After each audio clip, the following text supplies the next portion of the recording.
particularmente hermano Orlando, ahí debe estar, que me invitó, y lógicamente también al pastor Freddy, que me permite compartir su púlpito.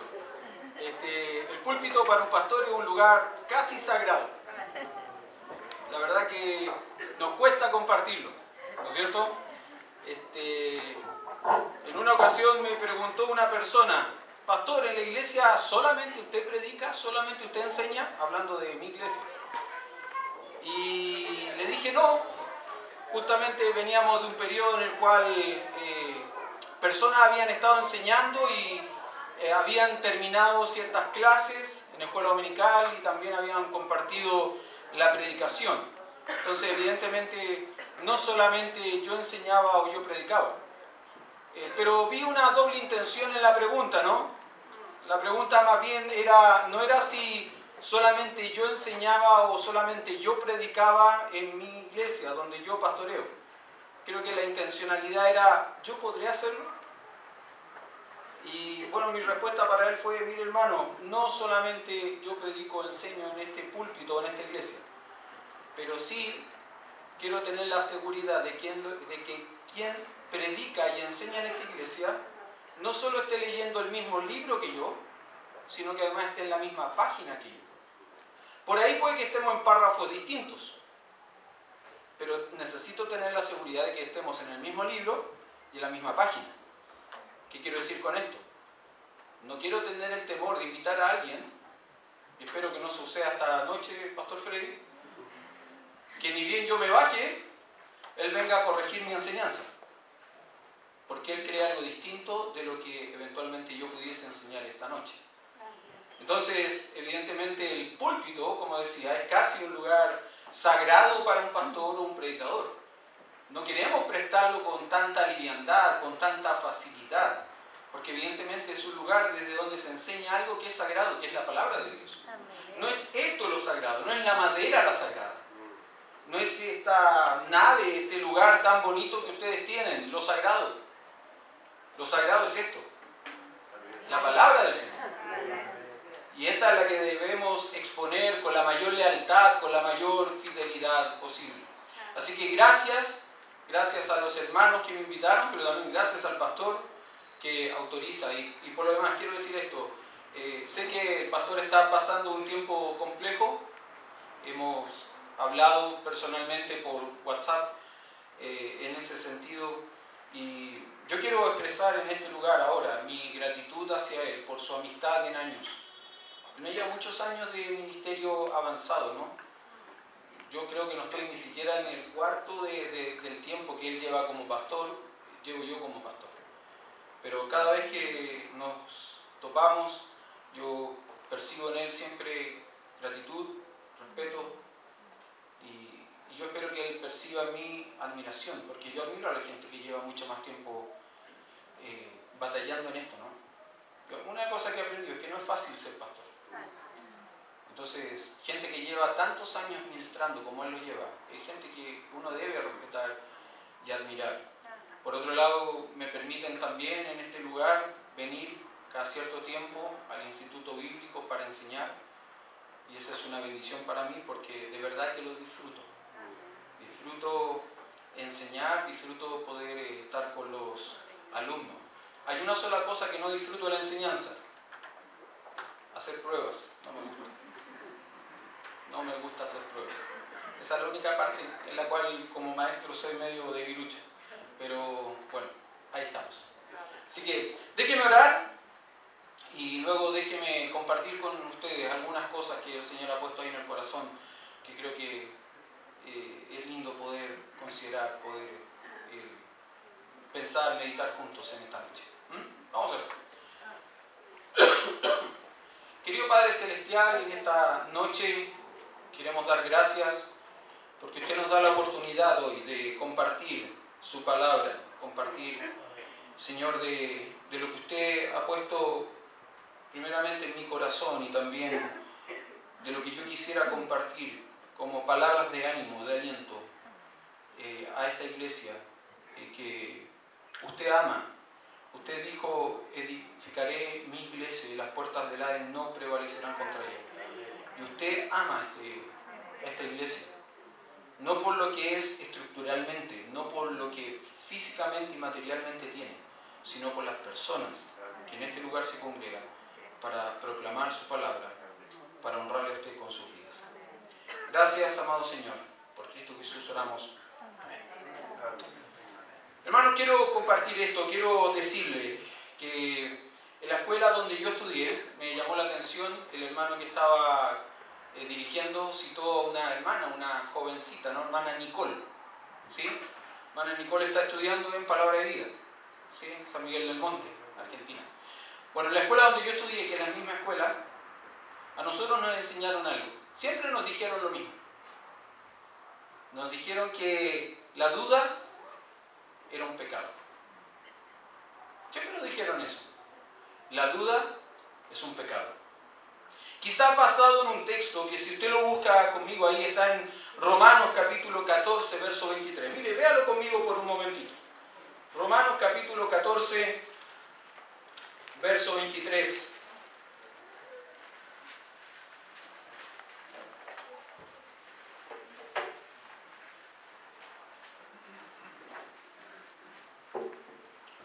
Romanos capítulo 14, verso 23, dice así: pero el que duda sobre lo que come es condenado porque no lo hace con fe. Y todo lo que no proviene de fe es pecado. Todo lo que no proviene de fe es pecado. Entonces a nosotros siempre eso nos enseñó esto. Dudar es pecado. Dudar es pecado. Pero con el tiempo, ya ha transcurrido varios años, más de 2 décadas desde que yo salí de esa escuela, con algunos años de ministerio y más bien con algunos años de vida cristiana, empecé a entender que en más de una ocasión he dudado en mi vida. Y que en más de alguna ocasión me he enfrentado a situaciones que me producen temor, que me producen duda. Probablemente si usted piensa en una pareja de jóvenes que están de novios, preparando su boda rápidamente, agitadamente.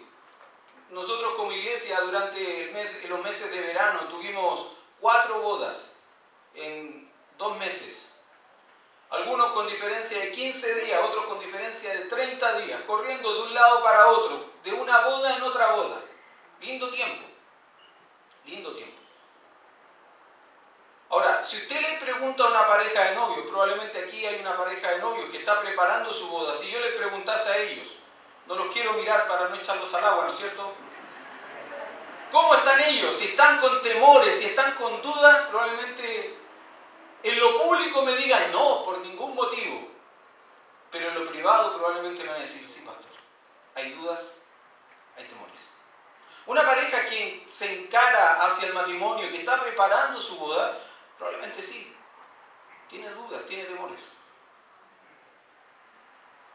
Un matrimonio donde ella está embarazada por primera vez, donde solo conocen al niño y esa es la maravilla de la modernidad, ¿no? Ahora pueden ver por ecografías casi el rostro del niño antes de que nazca. Yo me acuerdo que a mí me mostraron un punto y me dijeron, ahí está. ¿Qué cosa le decía? Tu hijo. ¿Seguro le decía? Hoy día no. Hoy día muestran casi el rostro por completo del niño. Podemos saber fácilmente si es hombre o mujer, porque la ecografía muestra claramente, ¿no? Los chapes o la corbata, ¿no es cierto? Bueno, si usted le pregunta a un matrimonio que está esperando su primer hijo, su primer bebé, probablemente le dice, tengo temores. ¿Lo iré a hacer bien? Porque nadie nos enseña a ser padre. Aprendemos equivocándonos. Y el primero siempre paga el noviciado. ¿No es cierto? Si usted le pregunta a una persona que va por primera vez a su trabajo, a un nuevo trabajo, si tiene dudas, si tiene temores, probablemente esa persona también le va a decir, sí, tengo dudas, tengo temores. Un niño que va por primera vez al colegio. Tengo la oportunidad de trabajar en un colegio algunos días de la semana. Y en este colegio el año está cambiado. Parten las clases, el primer día de clases del año escolar comienza el primer lunes de agosto. No comienza en marzo, sino que el primer lunes de agosto comienza el primer día de clases o del nuevo año escolar. Y resulta que vimos entrar pequeños niños a pre-kinder, ¿no? Ahora en agosto. Y algunos todavía lloran. Algunos padres todavía les cuesta dejarlos porque ya terminamos agosto, empezamos septiembre, pero algunos todavía lloran. ¿Por qué? Porque tienen miedos, tienen dudas, tienen temores. ¿Es normal, hermanos, sentir miedo? ¿Es normal sentir dudas? ¿Es normal tener temores? Yo creo que sí. Le puse ejemplos, ¿no? Una pareja de novios que se va a casar. Una pareja de padres que va a tener su primer hijo. Un hombre o una mujer que va por primer día a un nuevo trabajo. Un niño que se enfrenta por primera vez a un nuevo colegio. Todo hombre que ha enfrentado el desafío del ministerio, sin duda, ha sentido dudas, ha sentido miedo, ha sentido temores. Y porque duda, está pecando. Porque tiene temores o siente miedos, está pecando. Creo sinceramente que no. Cuando ese temor, cuando ese miedo, cuando esa duda se transforma en un pecado. Cuando llega a un nivel tal de que el miedo, el temor nos paraliza, no nos deja pensar con claridad y por lo tanto no nos deja actuar. ¿Usted sabe que grandes hombres de Dios en la Biblia sintieron dudas? ¿Tuvieron temores? ¿Y los evidenciaron, los manifestaron claramente? Déjeme mostrarle algunos ejemplos, por favor. Mire, vaya conmigo a Lucas. Lucas, capítulo 7. Lucas, capítulo 7.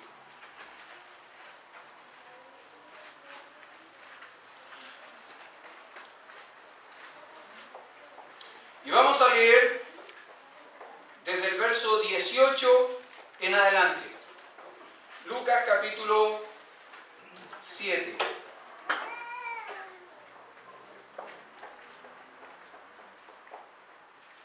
Dice así: los discípulos de Juan le dieron las nuevas de todas estas cosas y llamó Juan a 2 de sus discípulos y los envió a Jesús para preguntarle: ¿eres tú el que había de venir o esperaremos a otro? Cuando pues los hombres vinieron a él, dijeron: Juan el Bautista nos ha enviado a ti para preguntarte: ¿eres tú el que había de venir o esperaremos a otro? En esa misma hora sanó a muchos de enfermedades y plagas y de espíritus malos, y a muchos ciegos les dio vista, y respondiendo Jesús les dijo: id, haced saber a Juan lo que habéis visto y oído: los ciegos ven, los cojos andan, los leprosos son limpiados, los sordos oyen, los muertos son resucitados, y a los pobres es anunciado el Evangelio. Mire qué interesante evento, mire qué interesante situación. Déjeme ponerle un poco en contexto. ¿Cuál es la situación personal de Juan el Bautista cuando se da esta situación en que él envía a 2 de sus discípulos a preguntar a Cristo si él es el Mesías, el que había de venir, o tienen que seguir esperando a otro? ¿Cuál es la situación de Juan el Bautista? Juan el Bautista está preso. Él está prisionero en una cárcel. Él va a morir decapitado prontamente. Y sus discípulos le visitan y le cuentan: mira, Jesús, el que tú bautizaste, está haciendo milagros, está haciendo cosas, está enseñando cosas. ¿Qué hacemos? Y es interesante porque Juan el Bautista manda a 2 de sus discípulos donde el Señor Jesús y le hace la pregunta, ¿no? Para que le hagan la pregunta: ¿eres tú el Mesías o hemos de esperar a otro? ¿Sabe qué me llama la atención de la respuesta de Cristo?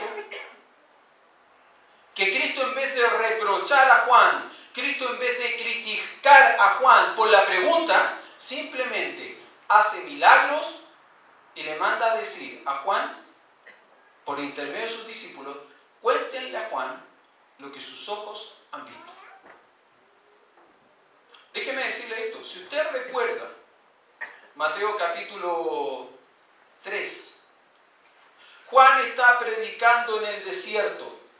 Él ha salido al desierto a predicar el evangelio del reino, el evangelio de arrepentimiento.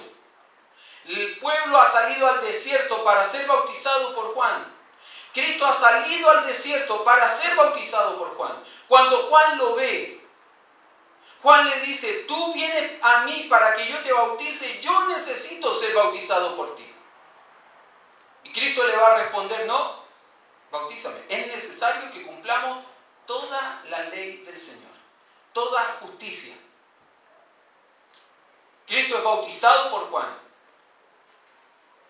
Y Juan escucha y ve el testimonio del cielo. Escucha la voz del Padre que dice, este es mi Hijo amado en quien tengo contentamiento. Y ve al Espíritu Santo bajar en forma de paloma y posarse sobre el Señor Jesús. ¿Sabe que Cristo podría haber mandado la respuesta a Juan con una recriminación diciéndole, Juan, pero ¿cómo me mandas a preguntar eso? ¿Cómo me mandas decir si es que yo soy el Mesías o si han de esperar a otro? Juan, tú me bautizaste. Tú escuchaste la voz del cielo, la voz de mi Padre. Tú viste al Espíritu Santo descender como paloma. ¿Te acuerdas? Podría haberlo hecho, ¿no?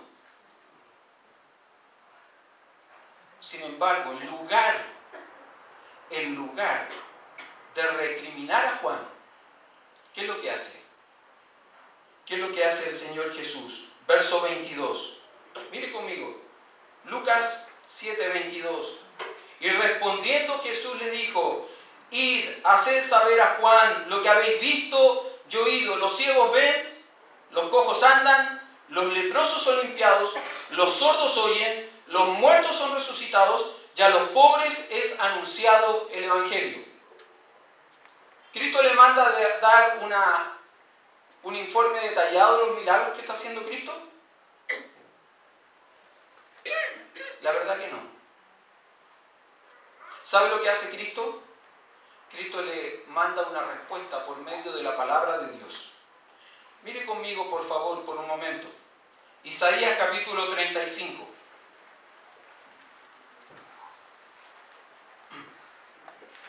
Isaías capítulo 35, verso 4 al verso 6. Decid a los de corazón apocado, esforzaos, no temáis, he aquí que vuestro Dios viene con retribución, con pago. Dios mismo vendrá y os salvará.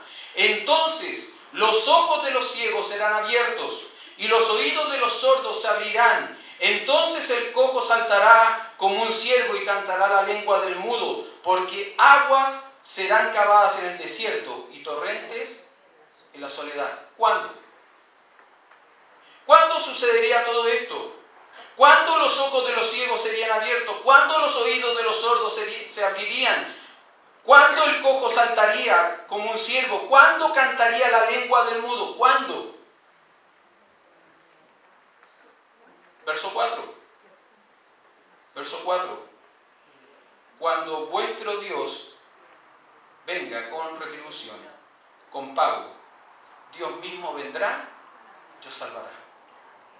¿Logra notar la respuesta de Cristo? ¿Logra entender lo que Cristo está respondiendo a Juan el Bautista a la pregunta? Recuerda la pregunta, ¿no? ¿Eres tú el Mesías o hemos de esperar a otro? ¿Sabe lo que le está diciendo Jesús? ¿Qué es la respuesta que Jesús le está enviando a Juan? Díganle a Juan cómo la palabra de Dios se está cumpliendo en mi persona. ¿Juan sintió miedo? Claro que sí, estaba encarcelado. Estaba próximo a la muerte y Juan lo sabía. Y toda persona que está próxima a la muerte siente temor. ¿Juan tuvo dudas? Por supuesto que las tuvo. ¿Juan tuvo temores? Claro que sí. Pero Cristo, en lugar de recriminar a Juan por sus dudas, por sus temores, por sus miedos, lo confortó y lo consoló. ¿Con qué? Con la palabra de Dios. Hermano, cuando usted tenga dudas, cuando usted tenga temores, cuando usted tenga miedo, a veces por lo desconocido, otras veces por lo que conocemos, cuando usted tenga esas sensaciones, refúgiese, encuentre consuelo, seguridad en la palabra de Dios.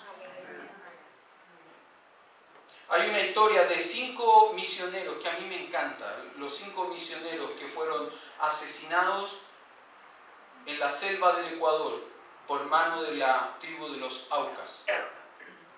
Uno de ellos, quizás uno de los más conocidos, Jim Elliot, siempre decía esto: no dudes en la oscuridad de aquello que Dios te mostró en su luz. No dudes en la oscuridad de aquello que Dios te mostró en su luz. Hermano, cuando tenga miedos, cuando tenga dudas, cuando tenga temores, cuando esté en lo más oscuro de la noche, encuentre refugio en la palabra de Dios. Afírmese, asegúrese en ella. Juan el Bautista, el Señor Jesús dice que de los nacidos de mujer no hubo mayor u otro mayor a él, no lo hubo. Sin embargo, en su propia noche oscura, en la oscuridad de una celda, sintió temores, sintió dudas. ¿Sabe lo lindo de Juan? Que se atrevió a preguntar. A veces nosotros en las dudas, en los temores, no le preguntamos a nadie y dejamos que el ratón ahí ratonee dentro de la mente, ¿no? Y aquello que creíamos que era de esa forma, lo confirmamos nosotros mismos. Yo tenía un jefe en un trabajo que era bien particular. Siempre nos citaba los días lunes a su oficina para hacernos preguntas. Pero él era muy particular, porque nos hacía preguntas que se respondía él mismo, no dejaba que nosotros le respondiéramos, y además se respondía mal. Y en base a eso, sacaba conclusiones y tomaba determinaciones. Triste, ¿no? A veces nosotros somos iguales. En la duda, en el temor, guardamos silencio. Nos hacemos preguntas, nos respondemos solos y nos respondemos mal. Pero Juan el Bautista, hermano, no fue el único que enfrentó dudas, no fue el único que enfrentó temores. Mire conmigo ahora Mateo capítulo 8. Mateo capítulo 8. Y vamos a ver el ejemplo de los discípulos de Cristo. Mateo capítulo 8, verso 23 en adelante, dice así: y entrando él en la barca, sus discípulos le siguieron. Y he aquí que se levantó en el mar una tempestad tan grande que las olas cubrían la barca. Pero él, ¿qué es lo que hacía el Señor Jesús? Dormía. Y vinieron sus discípulos y le despertaron diciendo: Señor, sálvanos, que perecemos. Él les dijo: ¿por qué teméis, hombres de poca fe? Entonces, levantándose, reprendió a los vientos y al mar, y se hizo grande bonanza. Y los hombres se maravillaron, diciendo: ¿qué hombre es este, que aun los vientos y el mar le obedecen? Déjenme hacerle algunas preguntas, hermano, y necesito que me ayuden. Pueden responder con libertad, ¿ok? Eso sí, con voz bien fuerte, para que todos escuchemos. El que sabe la respuesta, responde con voz fuerte, para que escuchemos, ¿ya?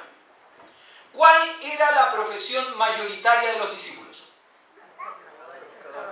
Pescadores. Muy bien. Esta es la primera vez que ellos como pescadores se encuentran en una situación como esta, en el mar, enfrentando una tormenta. ¿Qué creen ustedes? No. Un hermano que visitó Israel me contaba que este mar, que no es un mar, sino que es un lago, tiene una característica. Porque no recuerdo si de norte a sur o de sur a norte entra un viento muy fuerte, lo que hace levantar mucho oleaje. Por lo tanto, las tormentas son muy propensas, son muy fáciles de producir. Entonces, dijimos, la profesión mayoritaria de los discípulos de Cristo es pescadores. Probablemente no es la primera vez que están enfrentados a una tormenta. Déjeme hacerle la última pregunta. Si ellos eran pescadores y no es primera vez que están enfrentados a una tormenta, ¿es normal el miedo que tienen? ¿Qué cree usted? ¿Sí o no? Probablemente no. Probablemente no.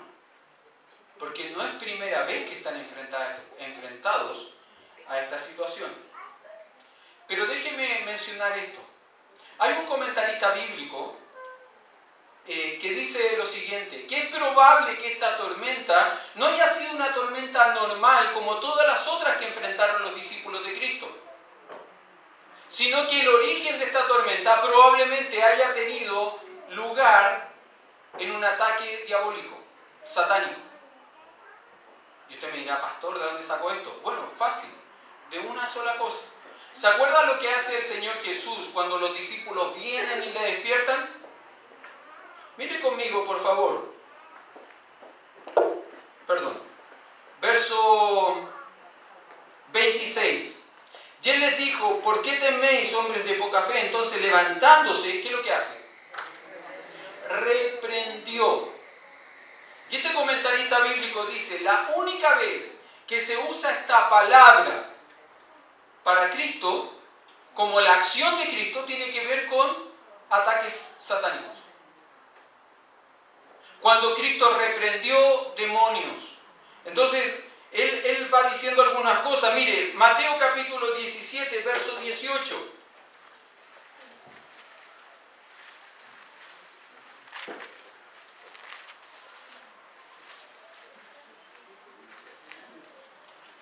Mateo capítulo 17, verso 18. Y reprendió Jesús al demonio, el cual salió del muchacho, y este quedó sano desde aquella hora. No vamos a hablar del contexto, solo quiero fijarme en la palabra. ¿Reprendió a quién? Al demonio. Marcos capítulo 1, verso 25. Marcos capítulo 1, verso 25. Pero Jesús le reprendió diciendo, cállate y sal de él. ¿A quién le dice esto? A un espíritu inmundo, si usted mira ahí después en el contexto. Marcos capítulo 9, verso 25. Y cuando Jesús vio que la multitud se agolpaba, reprendió al espíritu inmundo diciendo, espíritu mudo y sordo, yo te mando, sal de él y no entres más en él. ¿Se da cuenta cómo la palabra se reitera en el ministerio de Cristo, pero siempre para reprender demonios y espíritus inmundos? Pero también reprende a alguien más. Marcos capítulo 8, verso 33. Marcos 8, 33. Jesús anuncia su muerte a sus discípulos. Y uno de sus discípulos, que proclive a hablar con rapidez, le dice, no, Señor, nunca te acontezca tal cosa. Pero él, volviéndose y mirando a los discípulos, reprendió a Pedro diciendo, quítate de delante de mí, Satanás, porque no pones la mira en las cosas de Dios, sino en la de los hombres. ¿A quién le está diciendo Satanás? ¿A Pedro? ¿O al espíritu que estaba influenciando a Pedro para que le dijera al Señor Jesús que nunca te pase lo que nos anunciaste? Es al espíritu. Ahora, no sé si nota, pero en Mateo capítulo 8 se usa la misma palabra, reprendió. ¿A quién reprendió el Señor Jesús en este evento? Verso 26, Él le dijo, ¿por qué teméis, hombres de poca fe? Entonces levantándose, reprendió a los vientos y al mar, y se hizo grande bonanza. Reprende a la naturaleza. La Escritura nos enseña en Romanos que la naturaleza misma gime, que aún está con dolores de parto, esperando su redención definitiva. Porque después de la caída del hombre, todo se afectó, incluso la naturaleza. Y Satanás podría incluso podría utilizar a la naturaleza en sus propósitos. Ahora, no quiero concentrarme en eso. Solo quiero mencionar o solo quiero decir esto, hermano. Probablemente los discípulos de Cristo muchas veces se enfrentaron a una tormenta en el mar de Galilea. Muchas veces. Tormentas parecidas o similares. Pero si es correcto lo que dice este comentarista bíblico, ninguna tenía el mismo origen que esta tormenta. Era algo nuevo. ¿Era normal que ellos sintieran miedo? ¿Que sintieran temor? Claro que sí. Claro que sí. Pero por favor, logre notar conmigo, ¿cuál es la respuesta de Cristo? ¿Qué es lo que Cristo le dice a sus discípulos? ¿Qué es lo que ellos necesitan en medio de esta tormenta? ¿Qué es? Fe. ¿Y cómo sabemos que es fe? Por dos frases que aparecen en el texto, ¿no? Dos frases. 25, y vinieron sus discípulos y le despertaron diciendo, Señor, sálvanos, que perecemos. Él les dijo, ¿por qué teméis, hombres de qué? Poca fe. Entonces levantándose reprendió los vientos y al mar y se hizo grande bonanza. Y los hombres se maravillaron diciendo, ¿qué hombre es este que aun los vientos y el mar le obedecen? Hombres de poca fe. Dijimos en la historia de Juan que cuando enfrentamos dudas, temores y miedo, ¿qué necesitamos? ¿A quién necesitamos aferrarnos? A la palabra de Dios. Pero hermano, cuando usted enfrenta tormentas en su vida, usted lo que necesita poner en práctica, ¿sabe qué es? Su fe. Ahora, no podemos olvidarnos de algo, ¿no? Romanos capítulo 10, versos 16, 17 dice que la fe viene por el oír. ¿El oír qué cosa? La palabra de Dios. Una cosa nunca va a estar separada de la otra. Nunca. Yo no sé qué situación personal puede estar viviendo usted. No lo sé. No estoy en el día a día con usted. Pero sí sé que si está enfrentando dudas, si está enfrentando temores, si está sintiendo miedos, necesita aferrarse a la palabra de Dios, que le ayudará a acrecentar su fe, y necesita vivir esa vida con fe. ¿Qué fe? Bueno, la declaración más clásica, ¿no? Hebreos capítulo 11, verso 1. Es pues la fe, la certeza de lo que se espera, la convicción de qué? De lo que no se ve. Esa es la definición más clásica. Ahora dígamelo usted con sus propias palabras. ¿Qué fe? ¿Qué es lo que espera? ¿Qué es lo que no ve? Porque ahí nos dice que la fe es la certeza de lo que se espera. ¿Qué esperamos? Que es la convicción de lo que no vemos. ¿Qué no vemos? Quiero decirle esto. La certeza de lo que se espera es el cumplimiento de las promesas que están en la palabra de Dios. Eso esperamos. Es verdad, esperamos la venida de Cristo, ¿no? Yo la espero, ansioso. He compartido con los alumnos del Instituto Bíblico. Yo ruego al Señor y estoy casi convencido que voy a ser de esa última generación que no verá la muerte. Que va a escuchar la trompeta final y va a partir. Pero no desde la tumba,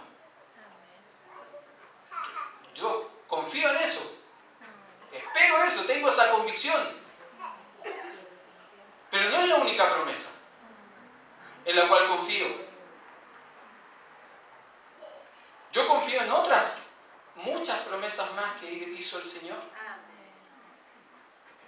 Voy pues a preparar lugar para que donde yo esté, vosotros también estéis. Joven fui y envejecido, un poquito, pero envejecido. ¿No es cierto? No he visto justo desamparado, ni su descendencia que mendigue pan. Son promesas. Y yo necesito aferrarme a esas promesas. Sobre todo en la última semana del mes, ¿no? Que es la semana más crítica. Uno necesita aferrarse a esa promesa. ¿No es cierto? Cuando ve partir a un ser querido que ha depositado su fe en el Señor Jesucristo, uno necesita aferrarse a esa promesa. Voy pues a preparar lugar, morada, para que donde yo esté, vosotros también estéis. Porque en esas promesas, ¿qué encuentran? Consuelo, alivio, seguridad. Es pues la fe, la certeza de lo que se espera, el cumplimiento de las promesas del Señor, la convicción de lo que no se ve. ¿Qué no vemos? No sé usted, yo nunca he visto a Dios. Y yo creo que usted tampoco. Porque si lo hubiésemos visto, no estaríamos aquí. Es pues la fe, la certeza de lo que se espera, el cumplimiento de las promesas de Dios, la convicción de lo que no se ve. Yo nunca he visto a Dios, pero no necesito verlo para saber que es real, para confiar en Él, sobre todo en mis tiempos de dudas, sobre todo en mis tiempos de temores, sobre todo en mis tiempos de miedo. Hermano, déjeme terminar animándole con esto. En sus tiempos de dudas, en sus tiempos de temor, en sus tiempos de miedo, afírmese en la palabra de Dios, ponga en práctica su fe. El gran predicador inglés, pastor Charles Spurgeon, dijo en una ocasión que la confianza será grandemente sostenida por un claro conocimiento de Dios. Si usted conoce a Dios, puede confiar en su palabra, en sus promesas, en sus verdades. Como le dije, yo no sé qué situación están viviendo, como iglesia, como familias, como individuos, no lo sé. Pero si están con dudas, si están con miedos, si están con temores, aférrense a la palabra de Dios. Confíen en ella, crean en ella con fe. Fe es depositar nuestra seguridad y confianza en algo o en alguien que nunca nos va a fallar o defraudar. Y usted puede estar seguro de algo. Dios jamás le va a defraudar. Dios jamás le va a fallar. ¿Amén? Vamos a orar y terminamos. Señor, gracias por este tiempo. Gracias por su palabra. Yo espero, Señor, que ella haya traído confianza, seguridad, consuelo al alma que quizás está angustiada, al alma que quizás está pasando tiempos de miedo, de temor. Espero, Señor, que esa alma, que esa persona se pueda afirmar en tu palabra, se pueda sostener en la noche más oscura, en la luz de tu palabra, y que pueda confiar, pueda descansar con fe en que tú eres un Dios fiel a tus promesas y a tu palabra. Tu palabra nos dice, Señor, que aunque nosotros fuésemos infieles, tú permaneces fiel, porque tú no puedes negarte a ti mismo. En eso confiamos, en eso creemos, en eso nos sostenemos. Por Cristo Jesús, nuestro Salvador. Amén.